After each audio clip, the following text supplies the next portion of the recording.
Thanks a lot, Vijay. So, as I tell my students back in Chicago, I'm actually a fly geneticist and developmental biologist, but I found myself in a department of statistics, and so, you have to do some honest work. So I discovered I really like teaching statistics. And the only problem with my background is that a true theoretician, like many of you, you go through graduate school giving lectures at the blackboard. And so actually we biologists, and I am a biologist, we tend to give talks where we show pictures. So I'm not used to writing on the blackboard. I have lecture notes that are all handwritten, and I believe that Vijay has either posted them or is about to post them.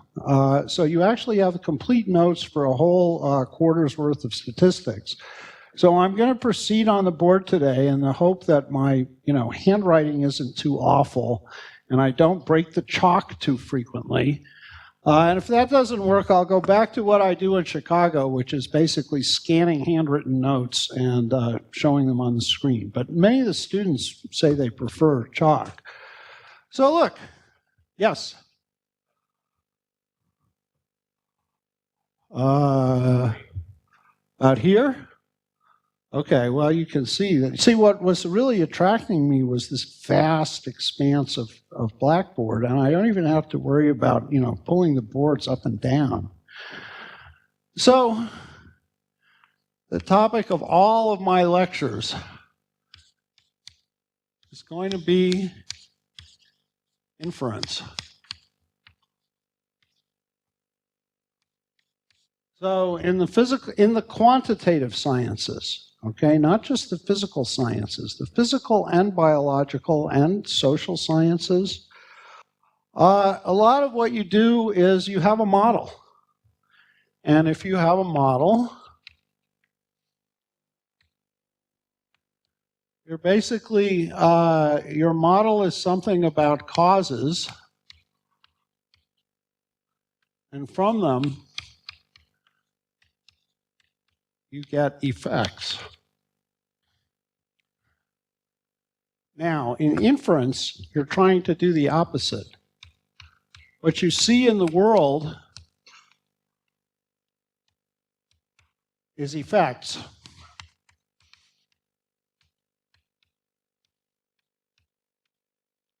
And what you would like to deduce from them are their underlying causes.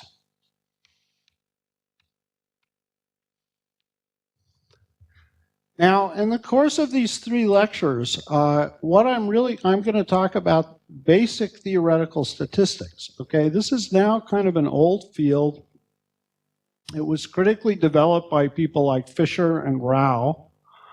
However, these techniques, this is essentially the fundamental math basis of things that I know some of you are already doing because I've been talking to some of you at meals. I think this is useful for showing the sort of analytic underpinning of this whole intellectual edifice.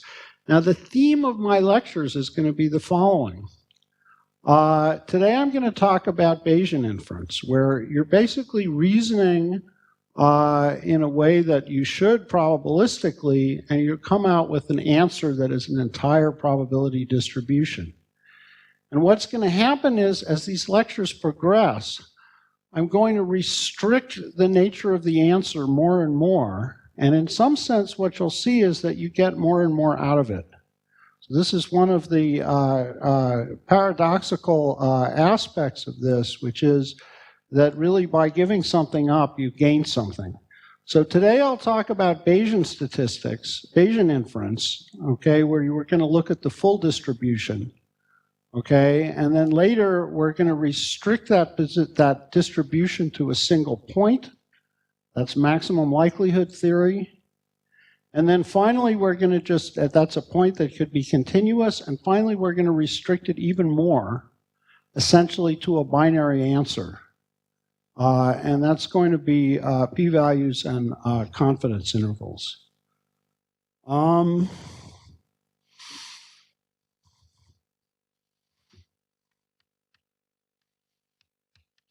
so let me give you an example, which is, I'm sure you've all heard of polygraphs, so-called lie detectors. And what these do is the following.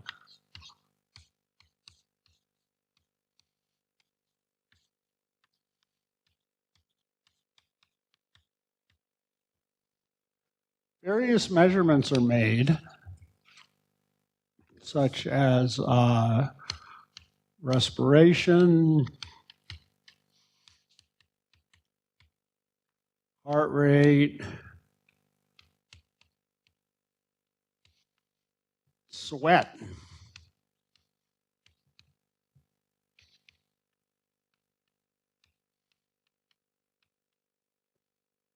Electrical conductance of the skin.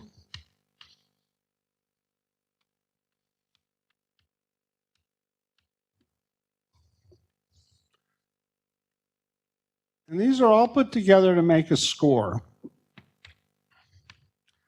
And the idea is that if the score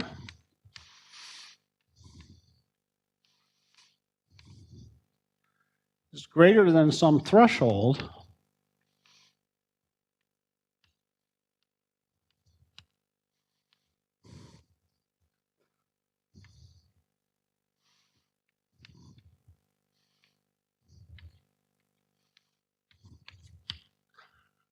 you score the subject as a liar. Now, those of you who follow this know there's quite a bit of controversy about polygraph testing. And I won't comment on that controversy, but you can conclude what you like from the details of the example.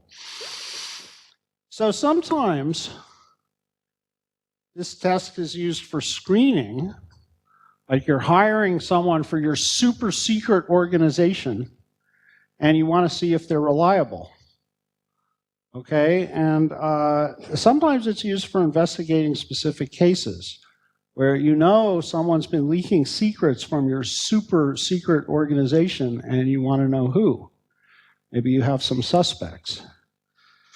Okay. Well, I mean, how effective is this? Okay, well, it depends on the population. Okay, so in these cases where you're looking at a particular suspect, okay, for an investigation case, it may be that the probability of deception is, say, 1/2, okay?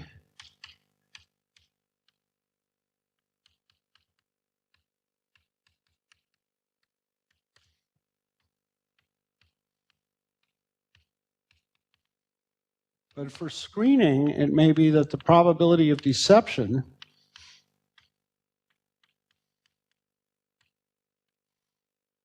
is much smaller. 1/1,000. Okay, that's something that you know about the population that you're investigating. Now, suppose you want to be really, really careful. Like you're a very suspicious person. In that case, you want to be sure that you detect all spies and liars. Okay, so this isn't even good enough if you're suspicious, but suppose you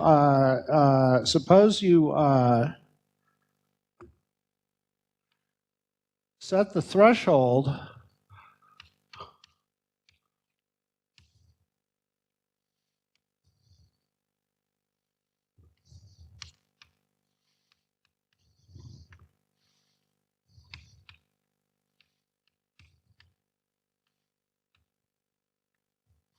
to detect 80% of liars.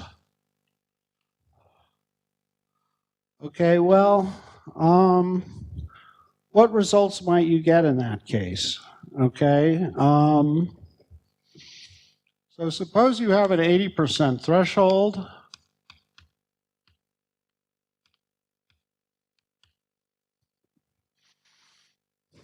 then you have two possible situations. Suppose the examinee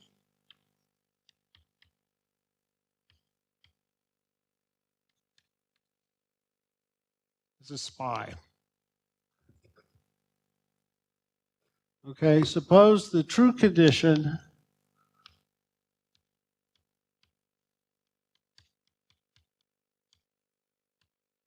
not a spy. Okay, well, suppose we're doing screening here. Okay, we've got 10,000 cases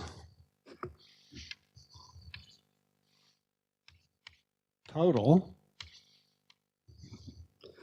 and we're going to detect 80% of the spies. Okay, there's 1 in 1,000 spies, so we're going to be able to detect 8 spies. Okay, that's the ones that fail the test. And 2 of the spies will pass the test. Okay, so in fact, if you're being really suspicious, this isn't even a terribly high threshold. Okay, so that's 10. Okay, however, that still leaves 9,990 non-spies. Okay, and in fact, you're going to have 8,392 innocent people scored as innocent, okay? But you're going to have 1,598 false positives.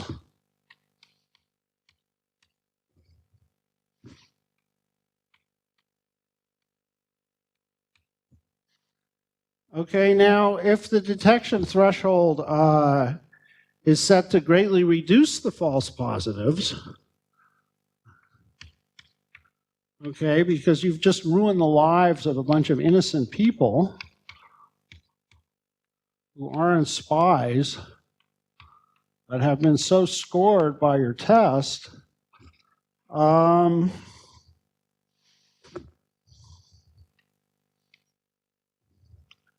then you have a situation where you're only detecting 2 out of 10 spies, but you have only falsely accused 39 non-spies, and you have correctly acquitted 9,951 non-spies. And so now you've reduced the number of false positives quite a bit.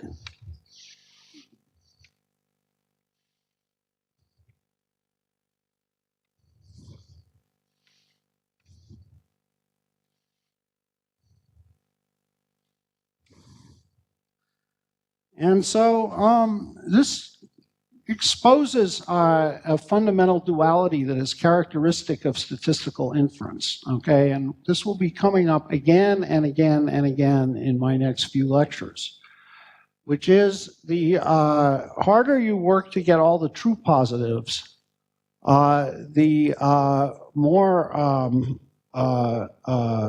false positives you'll have. And similarly, the harder and harder you work to get all the true negatives, the more false negatives you'll have. So for example, in this particular case, if this is the probability of a false positive,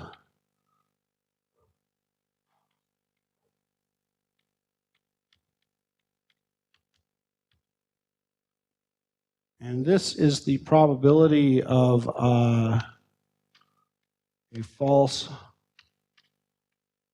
negative, okay, then you're going to have a curve that looks something like this, where essentially, if you're suspicious, okay, you're going to get most of the spies, but you will succeed in accusing a lot of innocent people. If you are interested in acquitting most of the innocent people, then you're going to miss a lot of spies, and you might, for example, choose to balance somewhere in between. Okay? Now, that's sort of that's the motivation here. Okay? And so,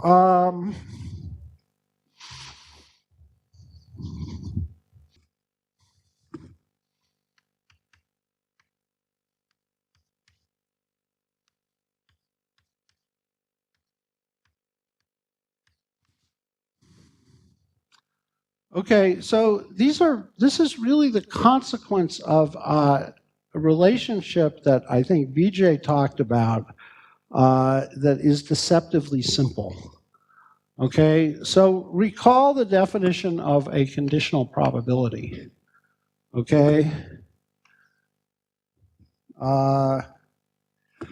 that's the probability of F given E. Okay, and I'm using E here very deliberately because E is the first letter of effect. Okay, so that will be the probability of F intersection E divided by the probability of E. Okay, from the fundamental laws of probability. Okay, now,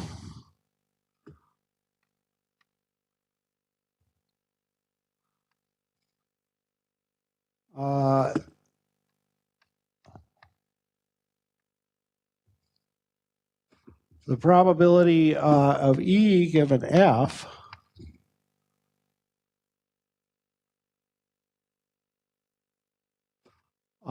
is the probability, similarly, the probability of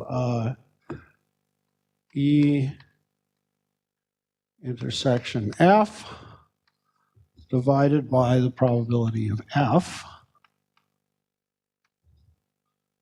And hence,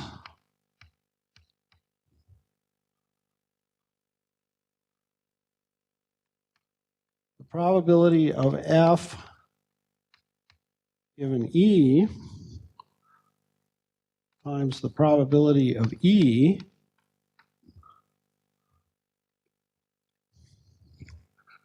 will be the probability of E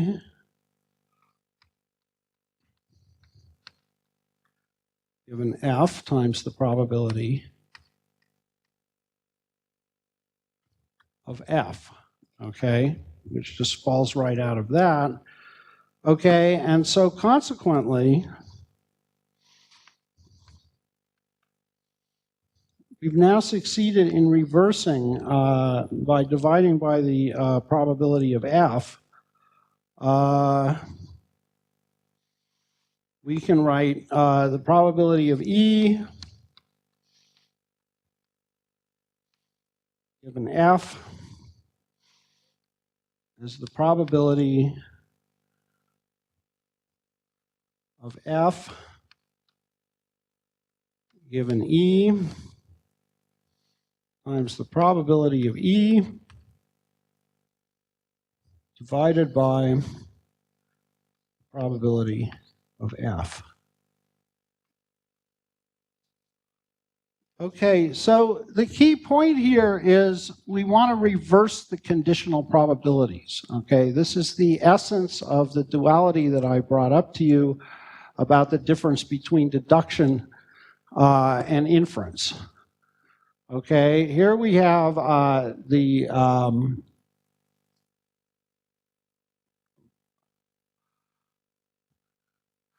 okay, so what we want is we want the probability of a given cause if we observe particular effects. Okay, so here's Bayes' theorem.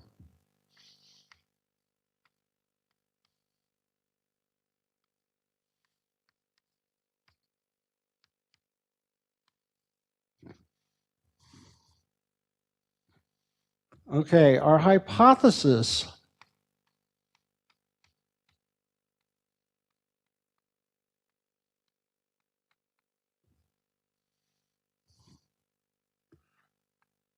is that there are n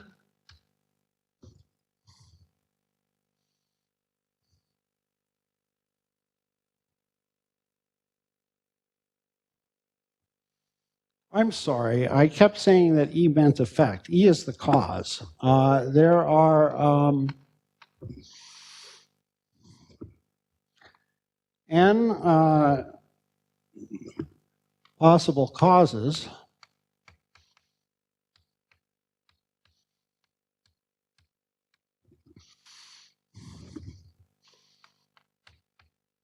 E1, E2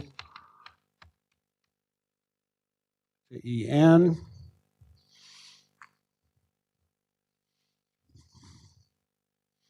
And furthermore, these causes are mutually exclusive, okay?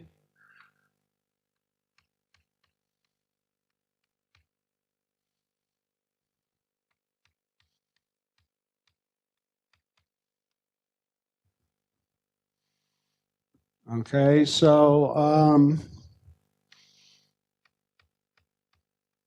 the intersection of any of these causes is the null set. If I is not equal to J.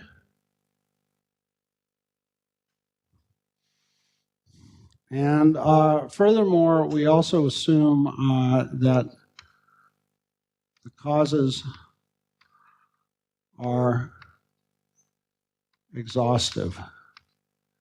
That is to say,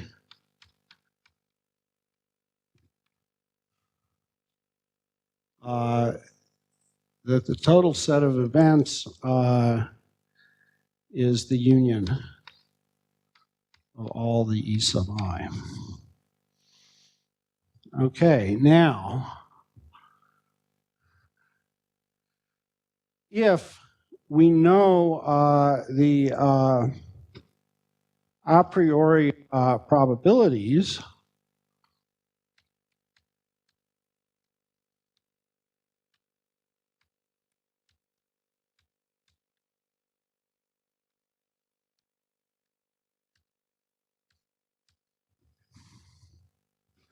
the probability of E1, E2,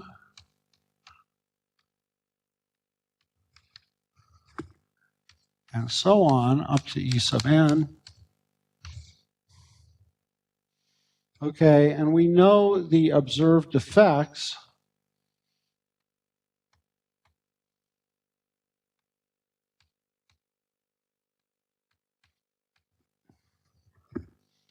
the observed effect F. And we also know the condition probabilities.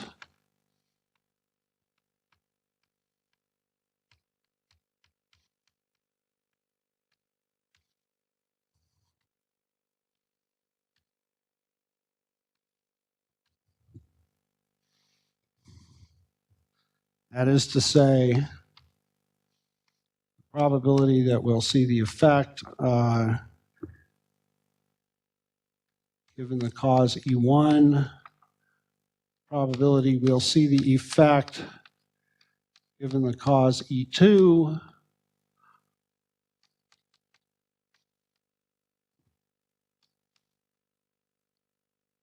up to E sub n. Okay, so this is the probability of the different effects given the causes. Okay, now we're reasoning, we're in deduction mode. We want to reverse it. Okay, we want to go to inference. We want to find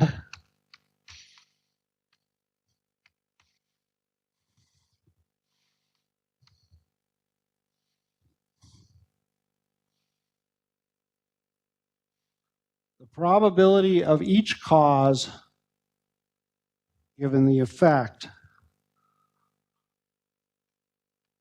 for I equals 1, 2, so forth to n. Okay? That is called the a posteriori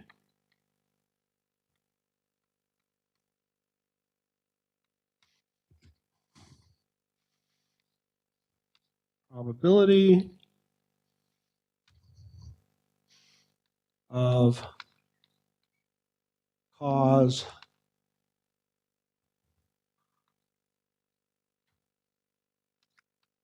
given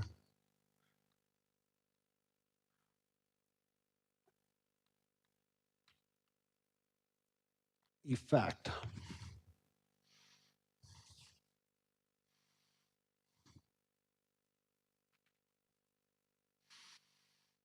Okay, now interspersed through these in the notes, okay, I have a lot of lectures, and there's various examples in the lectures. So one example that I'm not going to write out for you, these are possible exercises if you like to do exercises, and I may be able to provide some more material in that line for self-study. But for example, there's a very useful and simple example that's a lot like the lie detector test, having to do with HIV testing. Okay, and essentially, if you work it out, what you find is if you give an HIV test to everybody in a population, most of the results will turn out to be false positives. Okay, if you have some other reason to think a priori that the population has a high density of HIV infection, okay, then your number of false positives will be much less. And actually, this ties in, okay, I'm going to get back to Bayes' theorem in a minute, okay, but this ties into things that come up a lot in stuff that I know that some of you are doing based on discussions at dinner and so forth. For example, some of you are working on drug screening problems. I have friends who work on drug screening problems. And if you look into how people screen for active pharmaceutical agents, there's usually a hierarchical set of tests that you do to find useful agents. Okay, you don't do one single test. Okay, and that fact is intimately tied up with the kind of mathematics that I'm telling you about. Okay, this issue of false positives and false negatives. Okay, so back to Bayes' theorem.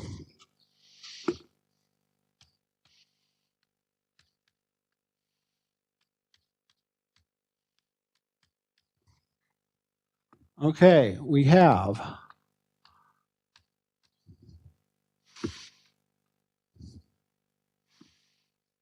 probability of cause 1 given the observed effect from the definitions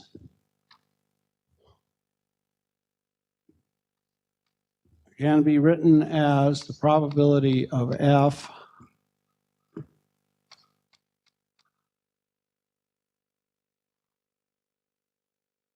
the probability of E1 given F times the probability of E1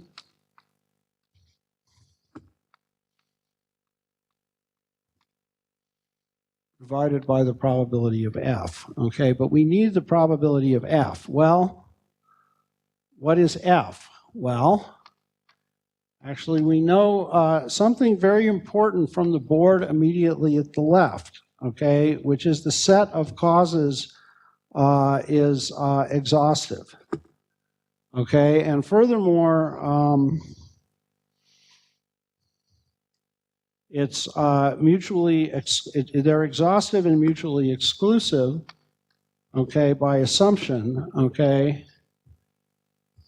So if we add up the causes are mutually exclusive. So if we add up F intersection E1 plus F intersection E2, we can decompose the intersection into this sum,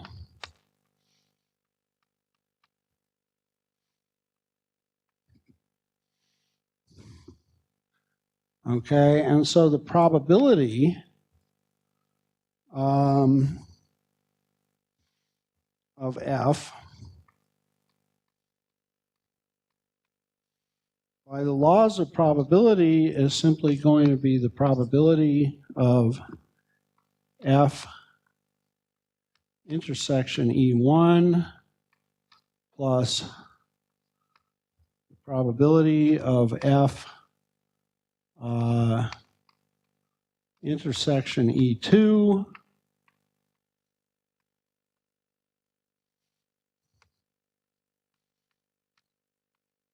oops.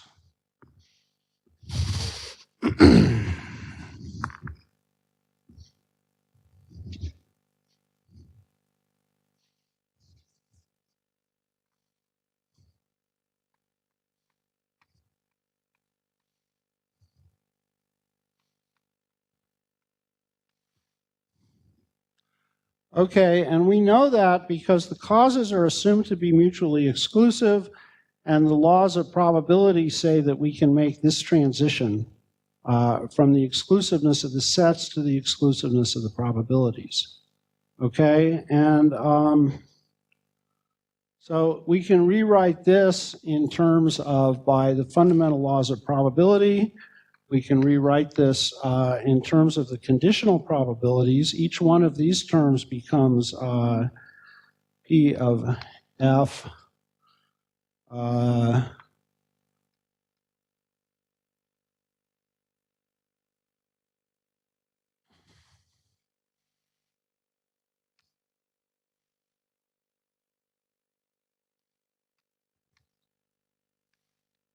times the probability of E1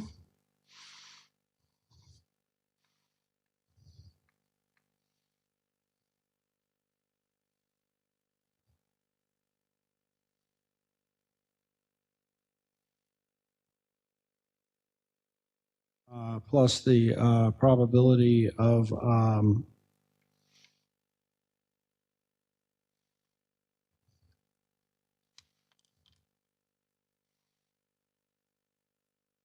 given E2 times the probability of E2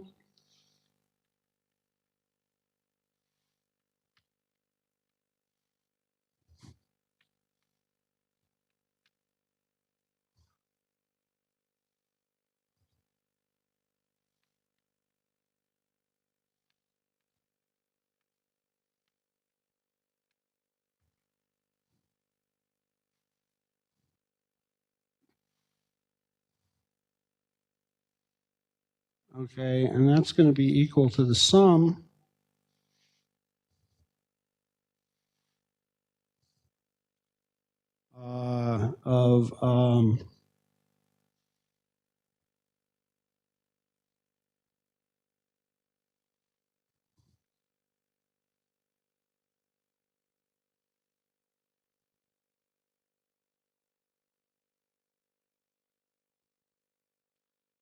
of the probability of the effect from all of the various causes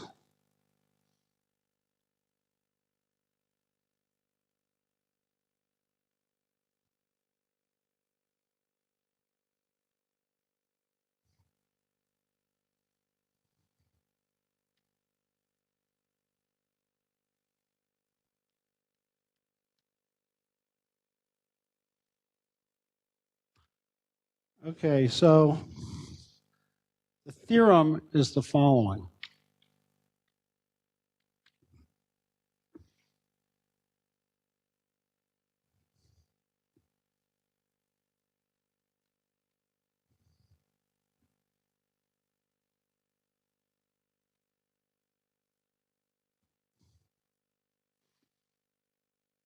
Probability of the cause E1 given the effect F is going to be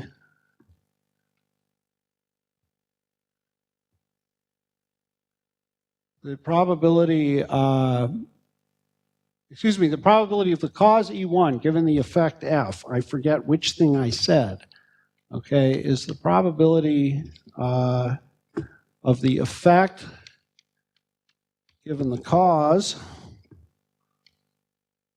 times the probability of the cause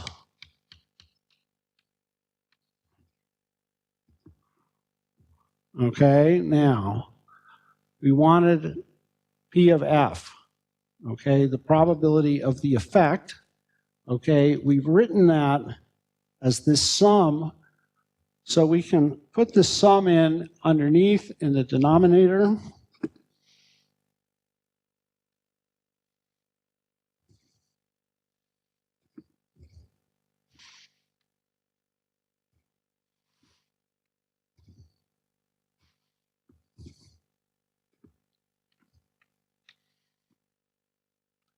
So that's the probability of the effect given all possible causes.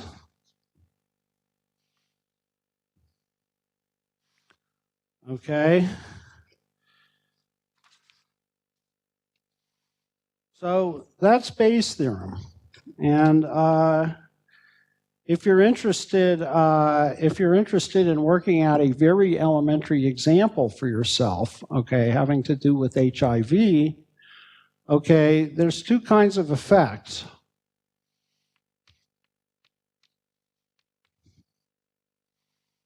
Okay, for the true positives,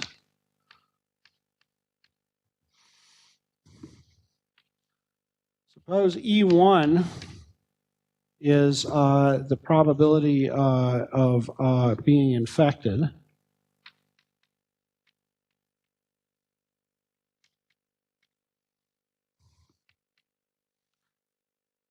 And if you're infected, the test will detect it with probability 0.9. Okay, things are a little bit better than this in reality, but suppose the probability given the effect E2, which is uninfected,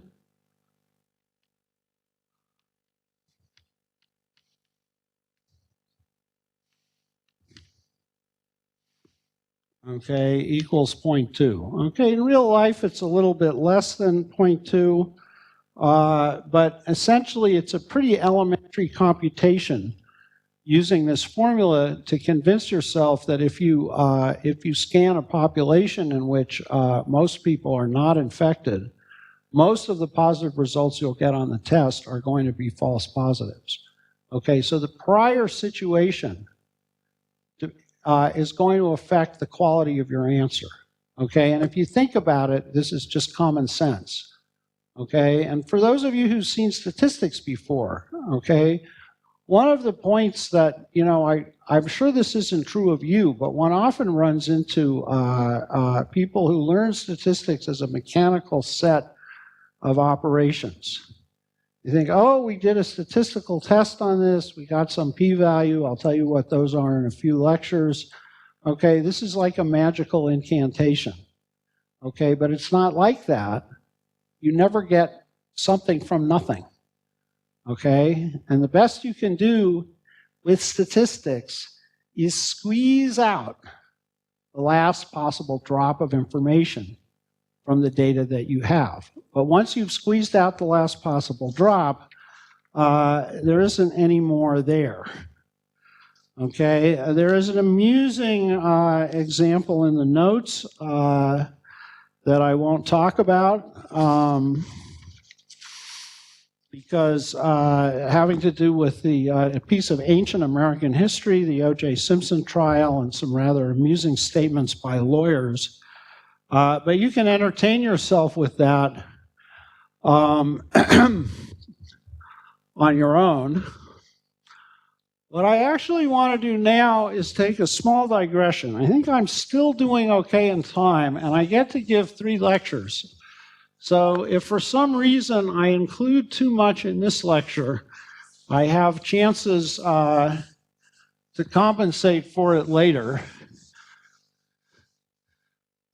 But I want to make a comment about where we're going, and then I want to start on some analytical background. Yes, a question. Yes, please ask me questions at any point. Yes. The Bayes theorem, when you gave the hypothesis, the 2-point hypothesis, one is the cause are independent, any two causes. And also they're exhaustive, means we know all the possible causes. We know all the possible causes, and the causes are mutually exclusive. Exactly. So only one is true. So I'm just asking, in a real life scenario, may it be the case that some causes are interdependent, and if that is so, how it is dealt with in the model? Well, look, I can't answer that question in general, because the problem with the real world is it's extraordinarily messy.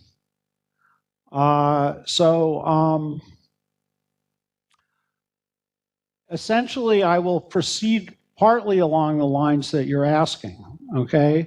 But what you're really asking is one of these really big questions, which is, they taught me a bunch of statistics in school. It's all based on some assumption. These assumptions are not exactly true for my own data, okay? This has happened to me.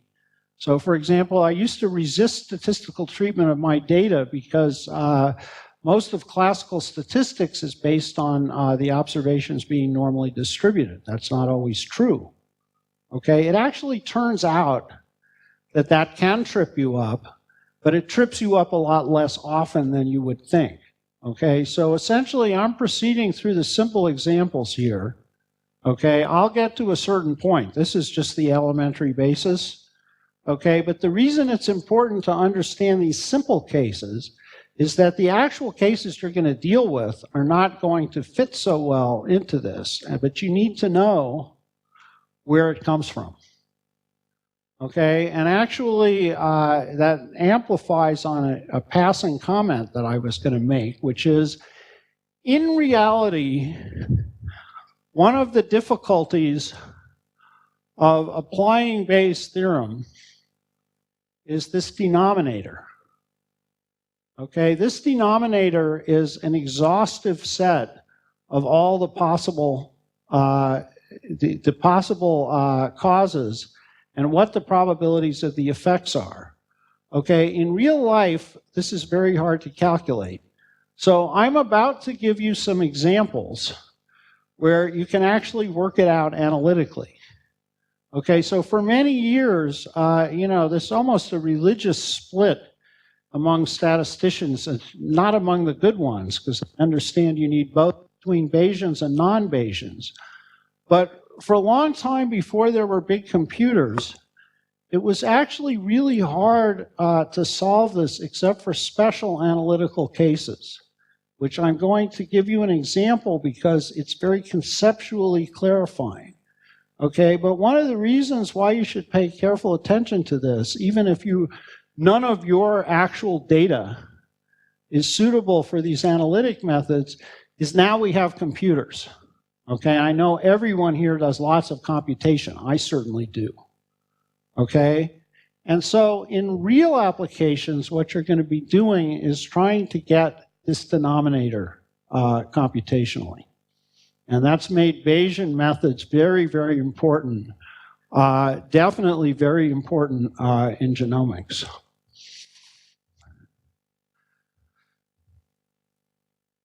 So I'm going to take a small analytic digression here, just to tell you about some distributions that you might not have run into before. Okay, and those are the beta distributions.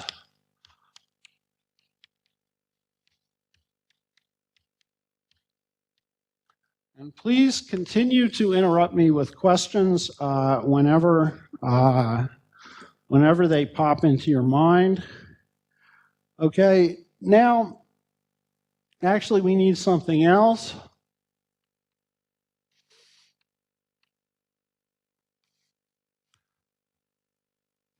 We need the gamma function.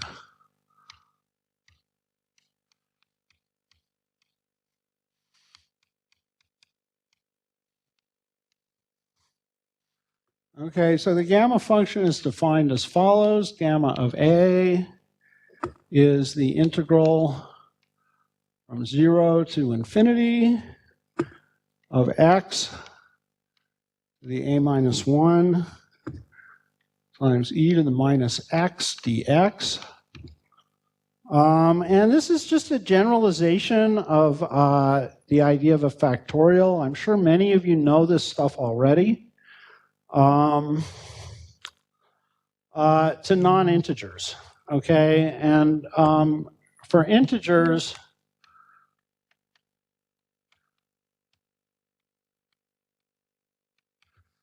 you can basically think of this as a fancy way to write a factorial. Okay, so n, an integer, gamma of n is simply n minus 1 factorial.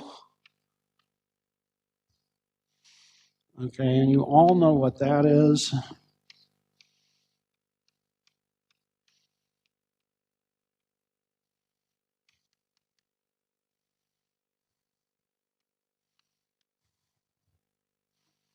Okay, and for non-integers,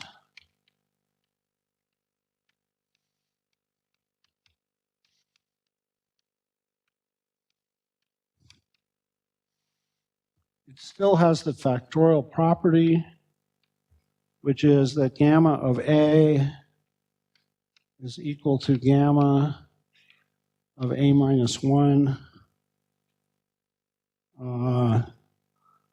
times A minus 1.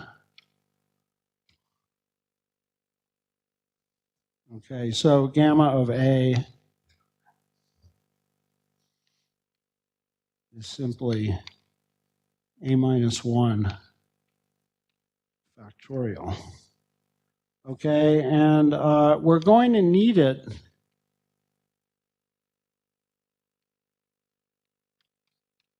I don't need to write every single thing I say. We're going to need it to normalize the beta distribution. Okay, now, was that a question? Oh, sorry.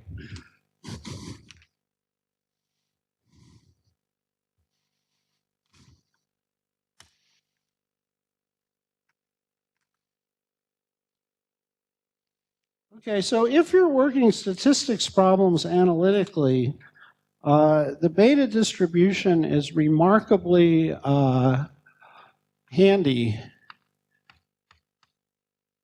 because it's enormously plastic in representing a lot of situations. Okay, so I'm sure you're all familiar with normal distributions. Normal distributions, they have their beautiful bell shape, but sometimes you run into cases where you really need to be much more flexible. Okay, and a beta distribution will do that. Going to give myself a little bit more room here. Okay, the beta distribution is given as follows.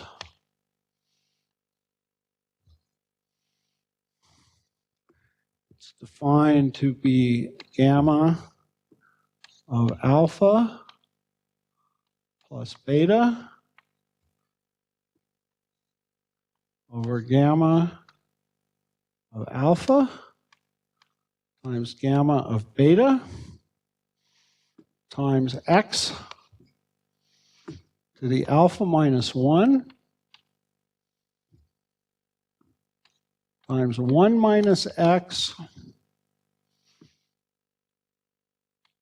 to the beta minus 1, and it is defined between 0 and 1.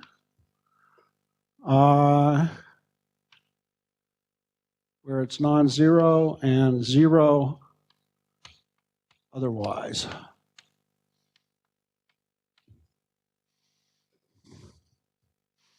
Okay, alpha and beta are positive reals.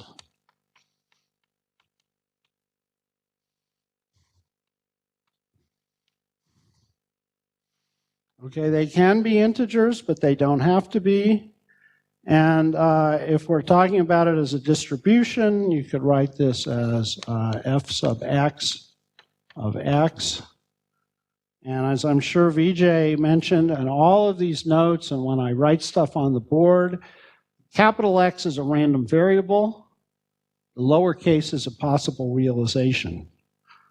Okay? If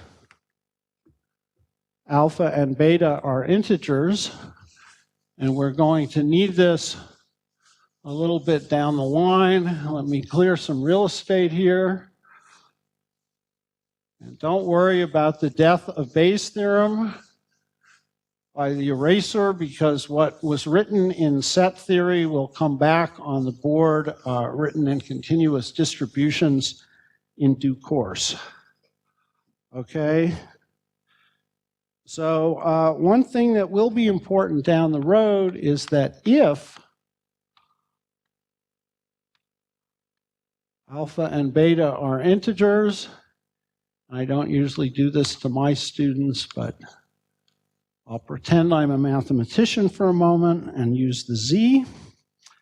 Then it turns out that gamma of alpha plus beta, this is another fine exercise that you can do over gamma of alpha times gamma of beta. Actually, this is a really easy one, okay? By definition,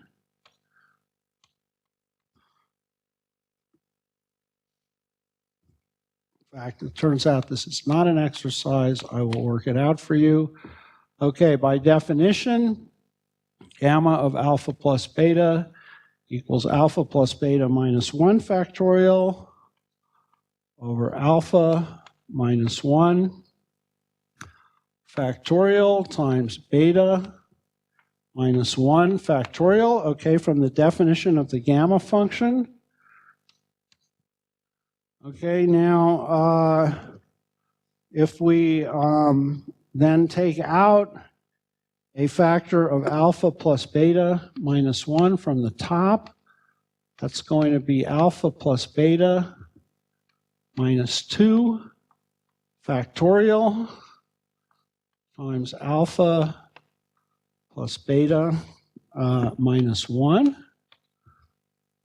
Upstairs and downstairs, we still have alpha minus 1 factorial times beta minus 1 factorial.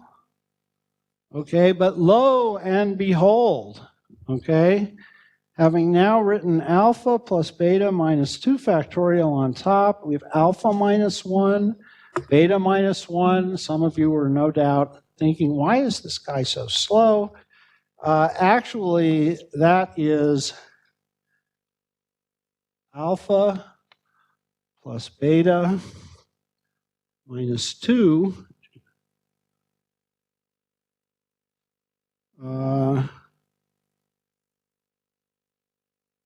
choose alpha minus 1, the binomial coefficient,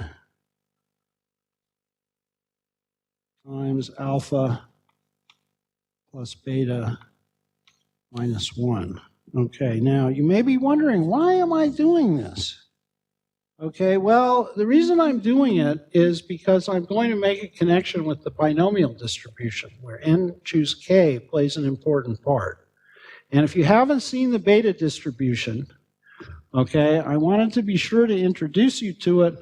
Try to use the real estate up here effectively so I can leave this up here as a reminder when I get to some stuff that's coming. Okay, now I will just temporarily attempt to draw some pictures. I claimed that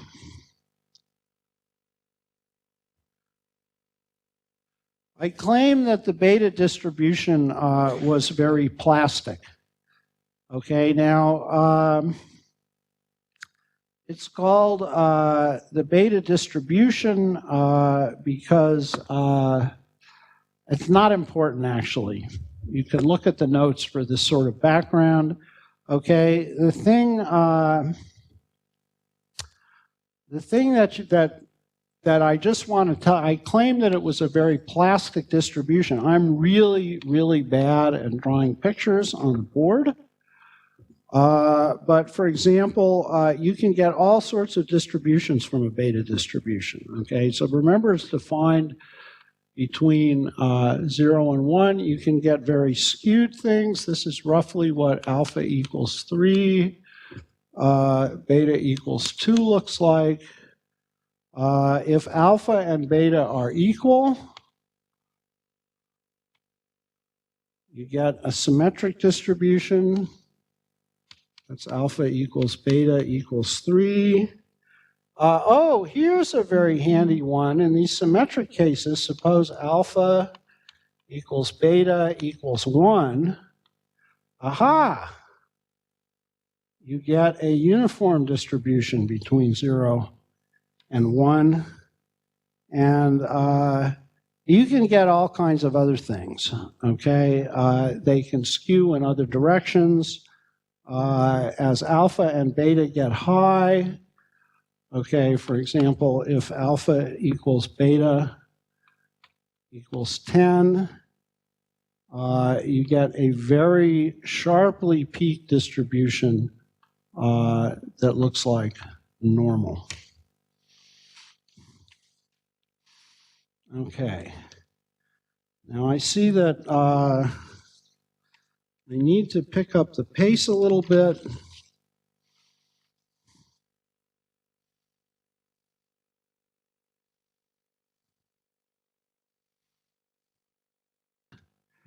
In the case of the examples that I'm going to develop here, okay, although alpha and beta don't, we're just going to, in the cases I'm going to develop here, we're just going to consider integer values of alpha and beta. Okay, and I suddenly notice, you know, the complaints that are made when I show the notes on the screen is that I go too fast.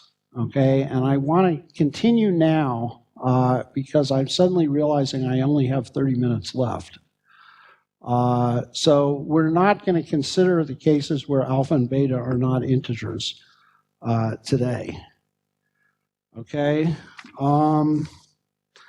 I do want to go on and make some comments about continuous distributions and density.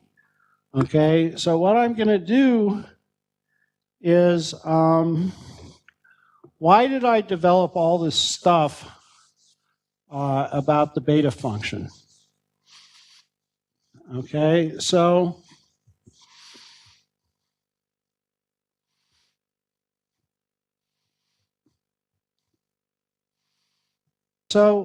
look, densities always have the following property.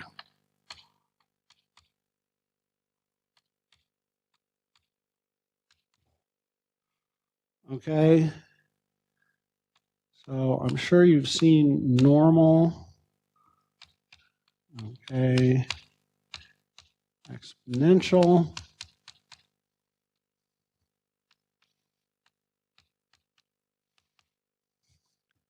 okay, they all have two pieces, okay? They have some kind of normalization constant.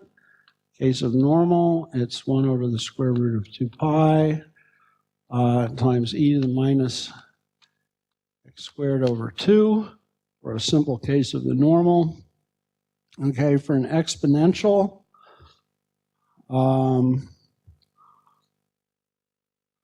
it has a normalization constant, theta e to the minus theta x.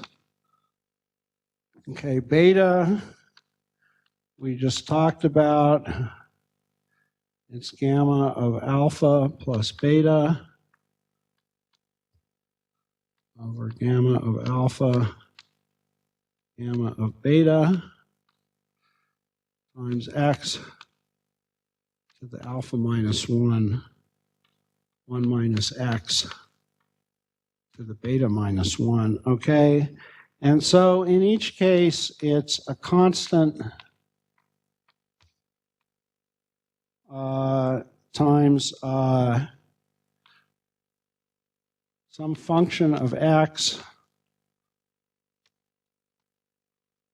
okay? And so This is needed. Okay, this is so that the sum of the probabilities equals 1. Okay, and this tells you the shape.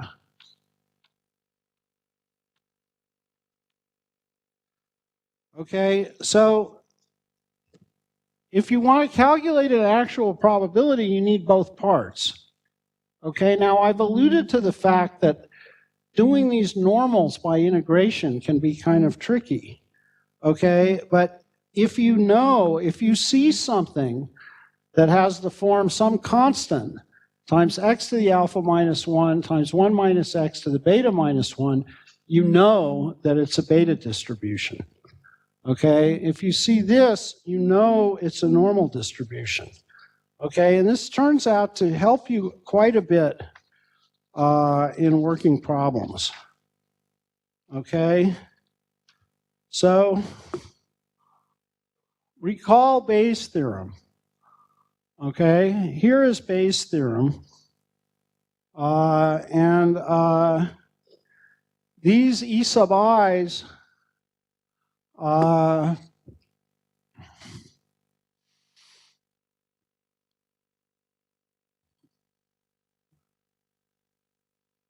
okay, these E sub i's are the possible.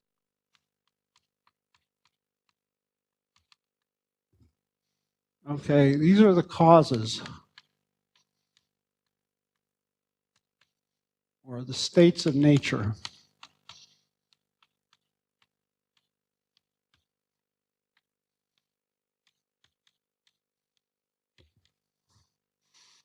Okay, F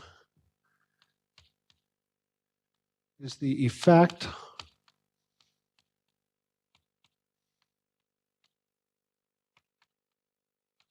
or the data. Okay, so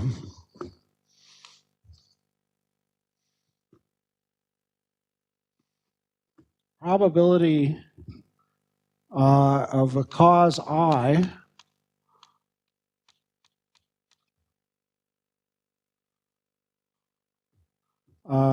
given the effect F is the probability of the cause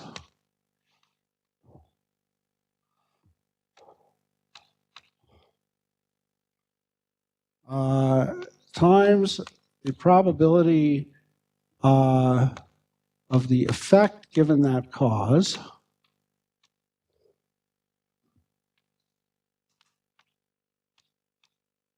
divided by the probability of the effect. Okay, where here, P of F, I think I went to the wrong equation and I had erased the one I was looking for. Since the effects are mutually exclusive,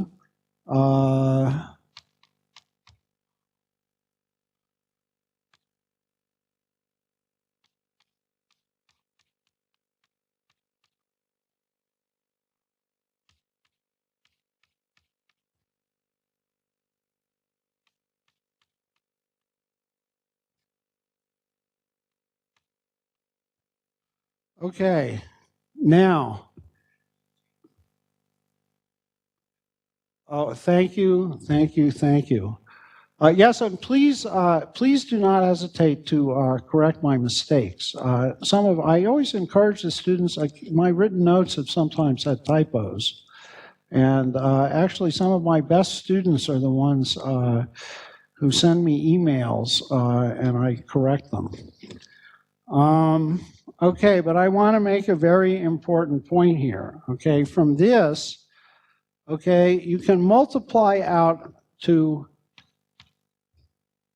the equivalent form, okay, so that you can write the probability of cause I given effect F is some constant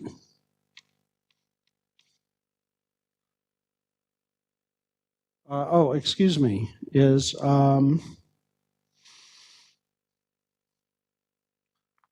proportional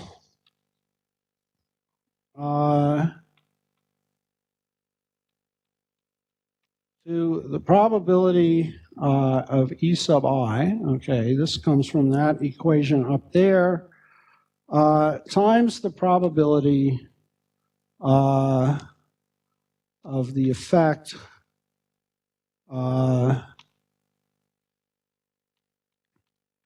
given the cause. Okay, this is very important.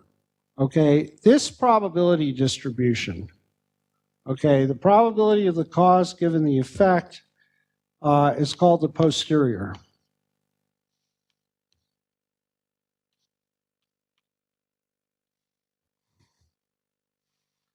This probability distribution, okay, the probability of cause I, this is called the prior. Okay, and this, which we'll have a lot to say about in the future, okay, the probability that you see the effect given a particular cause is called the likelihood. And we'll be talking about likelihood a bunch. Okay? And so essentially the posterior is going to be equal to, I'm not going to write it out, a constant, some constant times the prior times the likelihood. Okay? And this is actually a very helpful thing to know, this proportionality form. Not only you should understand what these concepts are, posterior, prior, and likelihood, because I'll be talking about them a bunch. But you can determine the constant of proportionality is essentially the normalization. But if you can do the problem analytically, you can simply read that off if you recognize the form of the probability. Okay, it may not be so important for me to tell you that. Okay, it's very important to my students because they get into states of high anxiety doing homework problems, and that's sort of a key trick to actually doing the problems. Okay, now I see that.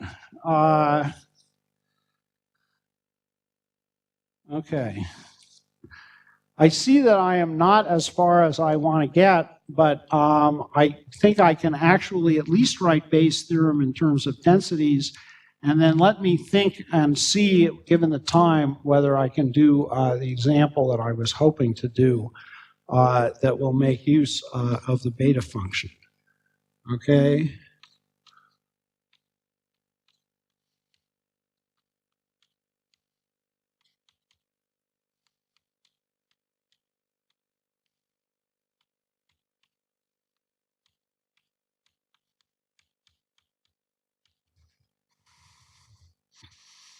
Okay. So, given the probability of y given x and the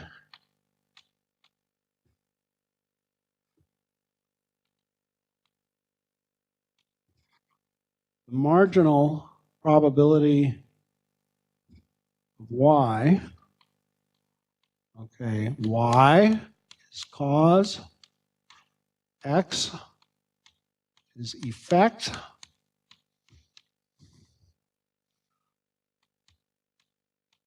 or data,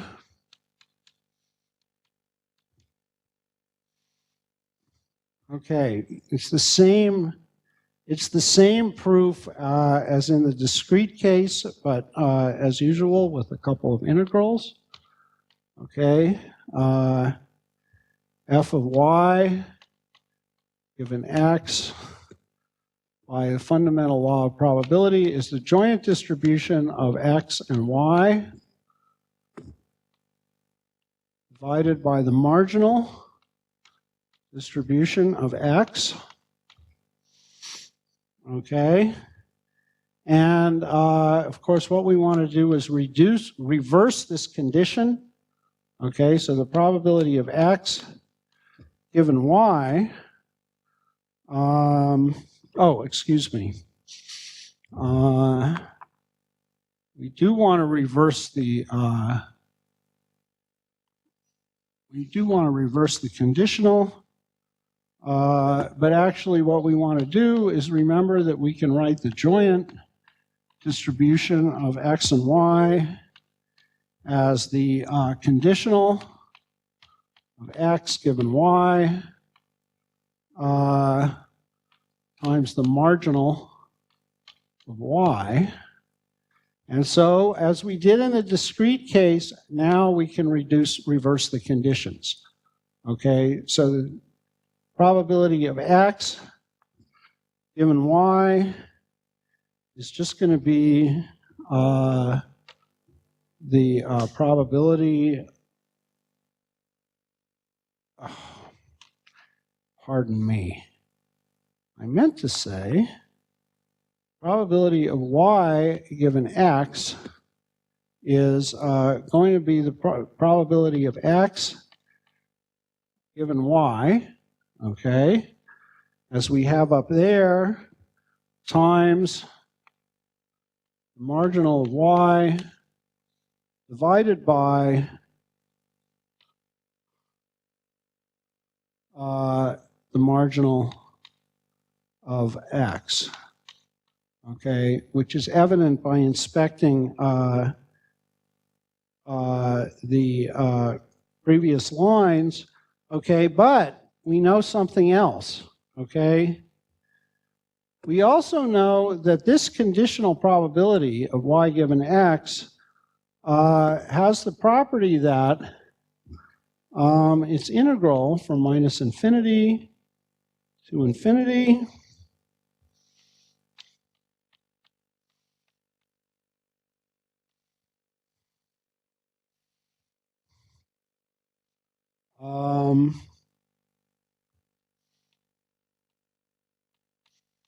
equals 1.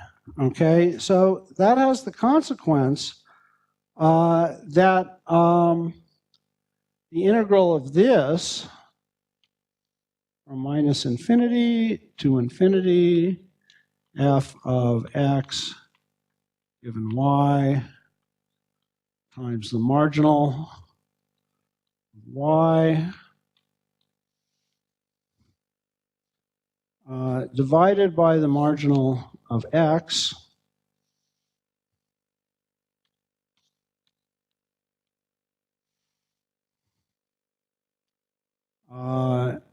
with respect to dy equals 1. Okay, so that in turn means that the integral from minus infinity to infinity of f of x given y times the marginal of y dy, okay,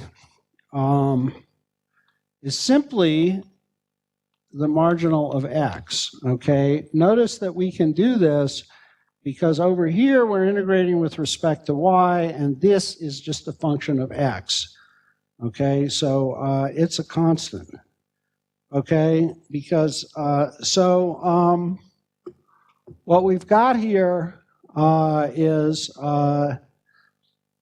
this proportionality that I mentioned to you, which is f of y given x is proportional to f of x given y times the marginal distribution of y. Okay, so this is Bayes' theorem in continuous form. Okay, now,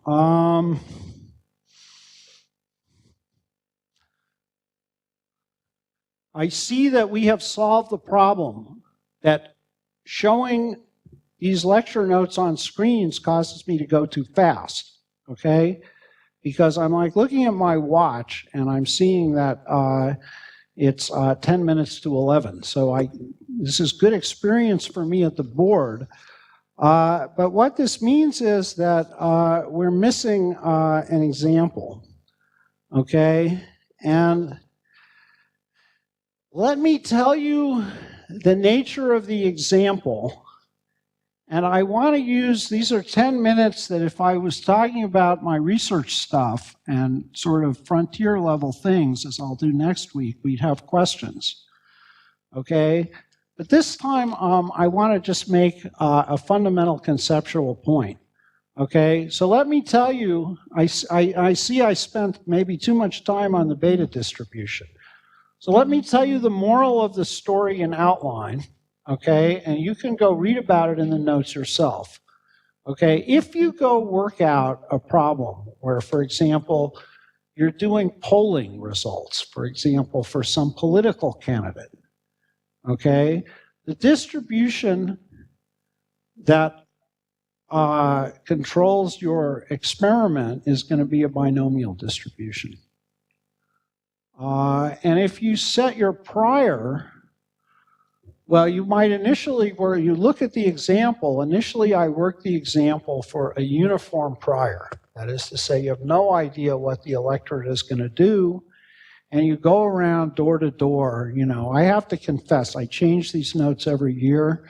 They're kind of inconsistent between the US presidential general election, I just noticed, and the primary election, of whether I'm talking about Trump and Hillary or Sanders and Hillary. But when you work that out, what happens is that the two factors in the normal distribution basically suddenly realize that the answer you get is going to be in the form of a beta distribution, okay? This is an analytical trick that probably won't affect your daily lives because you're not going to do Bayesian inference analytically. You're probably going to do it by computer, okay? This is a major trick in Bayesian statistics. It's called conjugate distributions, okay? I don't think I'm going to work out this example because I think we have better use for class time in the next lecture on maximum likelihood, okay? But have a look at the example in the notes because I think it'll make what I'm saying a lot clearer, okay? I want to make one last critical point before I finish, okay? And you'll need to look in the notes for this, okay? I will be more careful about timing next time. But there's a big criticism that's sometimes made against Bayesian methods because of the prior, okay? So I'm sure Vijay told you that there's different definitions of probability. Okay, and this is actually one of these points where sort of daily mathematics and science comes up against some philosophical issues. Okay, so there's the frequentist distribution, which is very experimentally well defined. If you can do the same experiment over and over again, you can come to a definition of probability. Okay, but questions were asked, what if things aren't so nice? Okay, because in real life, almost every case, mostly when you actually are applying probability, you really have a very difficult or impossible time doing a frequentist experiment. Okay? Now, the criticism of Bayesian methods is that you have to pick a prior. Okay, so in the example that you can see in the notes, first it's worked out with a uniform prior. Okay, now really, in the case of an electoral example, you actually have a lot of experience with electorates. Okay, so for example, different countries, it's different. Okay, but in the United States, the elections are generally between Democrats and Republicans. And in most cases, there's some split near the middle. Okay, so it's reasonable to start, and there is an example in the notes that does this. It's reasonable to start with a prior that's centered around 50%, okay? Because in fact, there's a lot of experience with that, okay? The electorate tends to be split, okay? But there's a philosophical criticism of this, okay, which is, you know, how can you know that this is a crazy thing to do, okay, because you're trying to do statistics. This is supposed to be rigorous and quantitative, and you're starting out with some idea you have in your brain about what the actual world looks like, okay? So there's a beautiful example, and the example essentially is, and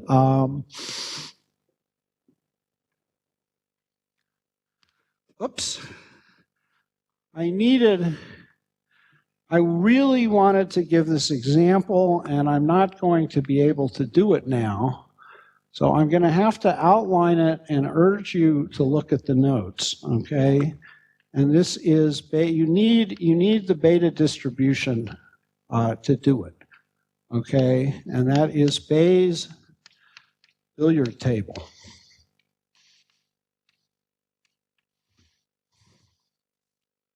Okay? So this is a question about how to think about the prior. Okay, and what's important about it is it's an issue that turns out to be mathematically equivalent to the polling example that I gave, except it's one where there is absolutely nothing fishy or subjective about the prior. Okay? So the idea is, yes, I can state this in 3 minutes. Okay, and rather than doing examples as exercises for the student, you actually get a much more enjoyable task, which is you can read the parts of the lecture that the professor didn't quite get to. Okay, but look, you roll a ball on a billiard table, okay? It is equally likely to stop at any point on the billiard table, okay? So you record the distance that it rolled, theta, and then you roll 100 balls, okay? And you roll them one at a time, and you count the number that landed to the left of theta, okay? And now, I've done that sort of behind the curtain with the hidden variables. Your task, okay, luckily we have no billiard tables here. Okay, your task is, if I give you the number of balls that stopped to the right of theta, you're supposed to figure out what theta is, okay? Now, just think about this a little bit. The further to the left, okay, the ball stopped, the more likely, the bigger that x will tend to be, okay? And if you had an infinite number of x's, you would be able to compute theta exactly. Okay, so the thing that it turned out I did not have time to explain to you, for which I apologize, but if you're interested in this stuff, you got everything you need in the notes, okay, is that when you work out the equations for this, it turns out to have exactly the same mathematical form as the example I gave of polling data, okay? So, if any of you were thinking that, you know, this lecture went a little too, okay, so look, I think I need to adjust the timing a little bit. I hope my handwriting's been readable and I didn't make too many mistakes. Okay, I'll be around at meals so you can buttonhole me and ask me questions. The notes are up. Great. Okay,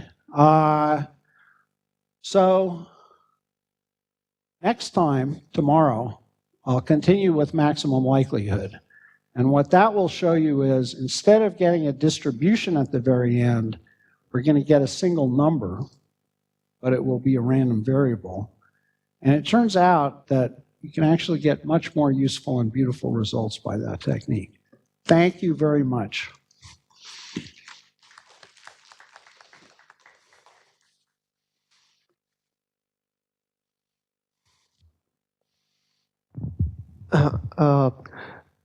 You first started with the example of HIV and others, where the cause and effects were almost a form of discrete, means, and then we saw the probability density picture, where the cause and effect seem to be a continuous one like that. So can you give an example of continuous cause and effect picture, one example, like HIV you gave earlier for the discrete case? Well, look, actually the example that I derived the beta function case for, that's actually why I wanted to bring it up. Okay, that turns out to be a mixed, that's a mixed discrete and continuous case, because if you're going door-to-door polling voters, that's discrete, but the prior, okay, is continuous. Okay, there's another set of examples in the notes, okay, which is normal distributions. Okay, so Bayes on normal distributions essentially ends up being a weighted average. In fact, Bayes in general is a weighted average. The normal case is particularly clear. It's a weighted average of the prior and the results of the data. And this notion of a weighted average, essentially, it's just telling you mathematically what you would expect for common sense. If you have a lot of prior knowledge and not much data, you know, say one observation, then most of your information, in fact, comes from the prior knowledge. If you have 10,000 observations, then it's just the opposite. The weight is way over on the data. So there are continuous examples in the notes, okay? What happens in practice that's kind of a problem is that the analytical calculations get complicated, and sometimes the analytical calculations get complicated because of this business of normalizing the distributions. Okay, but there are many techniques that I will not be talking about, but I think some of the other lecturers maybe will. Okay, where you can do numerical Bayes, and you basically use Monte Carlo techniques to do those integrals. Further questions? So you said the likelihood can be calculated using a computer. I mean, like, people now have access to computers and data and all. Can you elaborate a little bit how it is computed? Like, I mean, well, it's basically calculated by doing the integrals that you see in the analytical case numerically by some kind of Monte Carlo. Okay, I think it's very unlikely, although who can say, that in your actual scientific activities that you're going to be undertaking, it's very unlikely that you'll find yourself trying to do an actual analytical case of Bayesian inference, okay? Because those things are really uncommon in the modern world, okay? Vijay gave the probability lectures, but I found when I started doing those lectures, I was very happy, okay? Because look, I'm a biologist, I do a lot of computing, but I don't know how many of these Vijay did. You have to do integration by parts, you know, and I suddenly realized that decades in biology, I'd really been missing that. So, you know, maybe you'll find a good solvable analytical problem. Further questions?